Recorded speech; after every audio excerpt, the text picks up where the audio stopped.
Our next comic I really love, she's been doing it for 4 months, one of them good. Here she is, Courtney Barnett.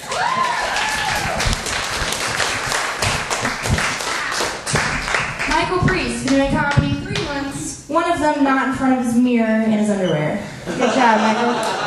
You're moving on up.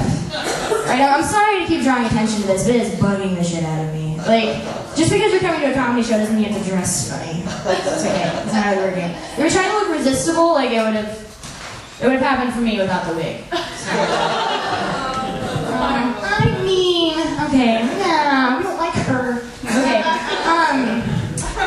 so my ex-boyfriend told me the other day that he's still in love with me. He came to this conclusion after taking shrooms.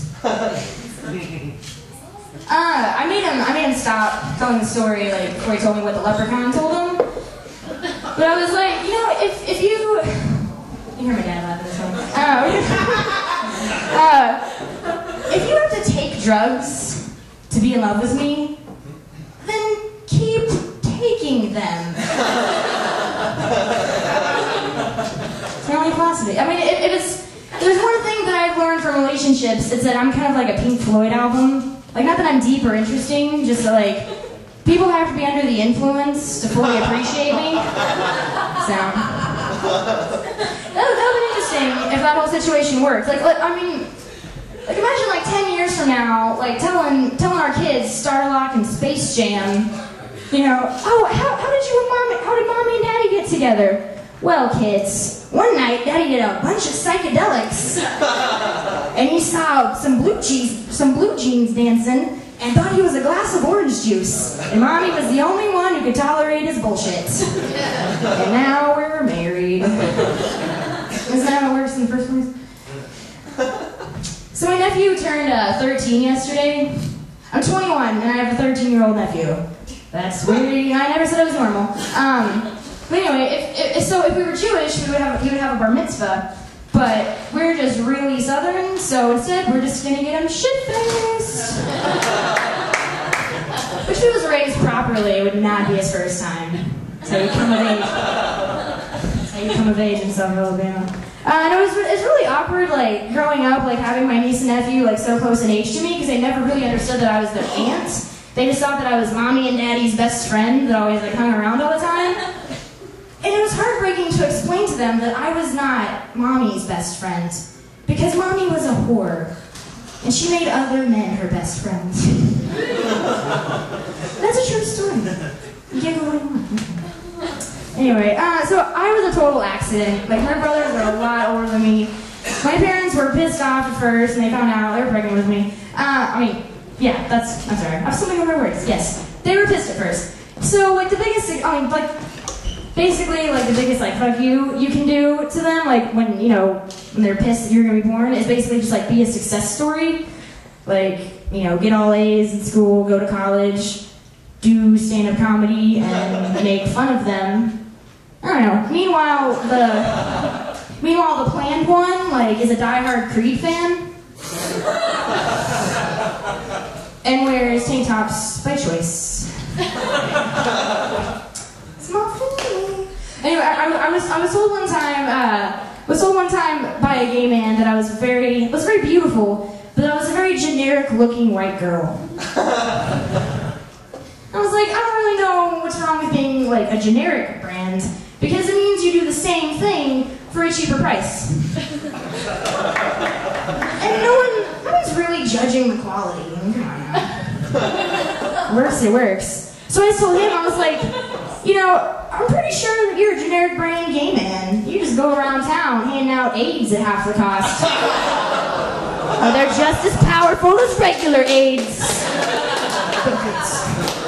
Alright, well, it's Christmas time. Yay, Jesus. I can see a handful of guys in the crowd. You got any girlfriends to buy for? You don't, I'm sure. I'm not going to get you there.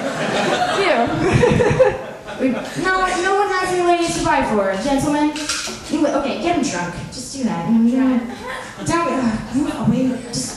Hello. Inch further away from Blondie there. Anyway, I was going with this. You stop talking. I'm sure that, I mean, it's always like a really popular present is to get your lady perfume. And I love how like, it's the, I don't know. I love how it's the really like hot thing amongst like celebutards to come up with their own perfumes. Like you can't get any other work. Like Kate Moss has one, I'm sure it's laced with cocaine. Yeah, we don't need to know about your drug preferences. I don't know. Paris Hilton has like 10, one for each STD, I guess. And life gives you lemons. Bottle that shit and sell it to tweens. No, I just love how like all the celebrities that are like making perfumes, well, making, term used loosely, paying people to do it for them and they reap the profits. But like I like how it's people that I would never want to smell versus like ever smell like. I'm just barking up the wrong tree there. Where's that going with this? Doesn't matter anymore. Alright, yay. Also, Christmas time. Mall Santas. They're creepy.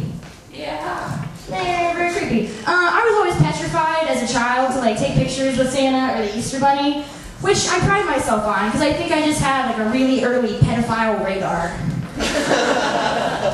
Because when you think about it, like Christmas is the only time of year when like parents are allowing their kids to sit on a strange old man's lap.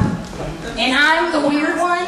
I'm the weird kid for not wanting to sit on your lap that's probably been pissed on. Jesus. Saving my parents money for therapy. I don't care. Yeah, oh my god, oh, okay, I heard a really awkward conversation the other day outside my apartment complex, on the note of Jesus stuff. This girl gave her friend an Easter basket. I don't know, maybe recently. Oh, she's probably married. Anyway, apparently her friend was Indian. And so when she gave him the Easter basket, she was like, oh my gosh, I'm so sorry. Totally forgot, you're Hindu. You don't believe in anything. They believe in fucking everything, you guys. They have gods that are blue and have like 8 arms and are part elephants. It's like my coloring book when I was 5 years old. It's fucking awesome. And they beat me to that. Could make so much money off that shit. They believe that cows are sacred, which is why I never say holy cow in front of an Indian person. I am not here to offend. I'm not here to offend. They believe in reincarnation, the coolest part, like how you act now, you can come back as like a cockroach, an ugly fat person, a unicorn, I don't know. I totally believe in reincarnation because there's no way that Pomeranians were not cokeheads in the past life. Because I was playing why it's the only fluffy thing that I want to kill. Anyway. Okay, I'm just going to point out, I kind of leaked it earlier, but I've got some special guests in the audience. My dad and my sister drove down from Dallas. Isn't that so cute? Supporting me, like dashing them and pressing on stage. So precious. Don't clap. I'm just kidding. I just had to draw attention to this because I thought it was adorable. This is my dad, circa 1971, Dad? 71. Clearly Austin Powers ripped him off. We will be expecting the royalties for that soon. My dad's adorable, you guys, adorable. Look at that. The biggest point of his life was when he was he was cast as an extra from Welcome Back, Kotter.